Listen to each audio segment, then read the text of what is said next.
malaking tulong na meron kang ganito, lalo na kung asa ko na nga nakakaharapin nyo ay bagyo. Bakit? Kapag bagyo, halimbawa, naandun na kayo sa bubong, kunyari wala kayong mga second floor, wala kayong ganun.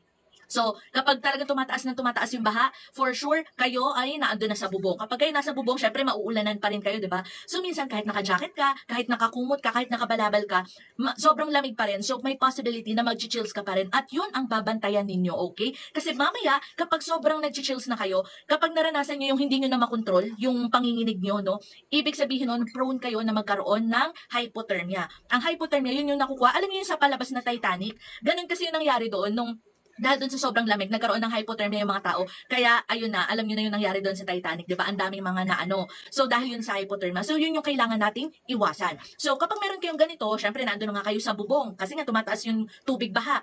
So, para pa dun sa mga suot niyong jacket, eto, i-wrap nyo lang siya sa katawan ninyo. As in, ibabalabal nyo lang siya parang normal na jacket, parang normal na kumot, ganun. Gaganunin nyo lang siya sa katawan nyo, tapos magpuproduce na siya ng heat. Paano ba siya magpuproduce ng heat? Kasi yung mga emergency thermal blanket na ganito, guys, ito ay nagre-reflect siya ng 90% of our body heat. So kahit papano, hindi na kayo mag-chill. So, maiiwasan nyo yung pagkakaroon ng hypothermia.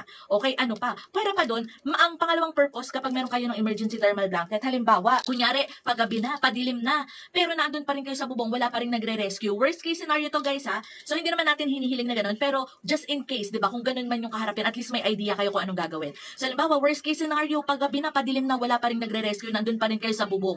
Pwera pa sa nakakapag-produce to ng heat, pag naandyan na yung rescuers, pag natamaan kayo ng ilaw, magaganyan siya. So, mabilis kayong makikita, guys, kahit wala kayong mga reflective vest. Okay? Magiging ganyan siya. So, mabilis kayong makikita, di ba? So, yun yung isa pa sa maganda na meron kayong ganito. Kasi kung wala kayong mga ganito, mga reflective vest, medyo halimbawa, medyo limited yung budget ninyo, wala kayong pambili ng reflective vest, ito na yung unahin ninyo, emergency thermal blanket, kasi dual purpose na siya. Nakapagbigay na siya ng heat, tapos at the same time, pwede din siya mag-serve as reflective vest. Di ba? Malaking tulong.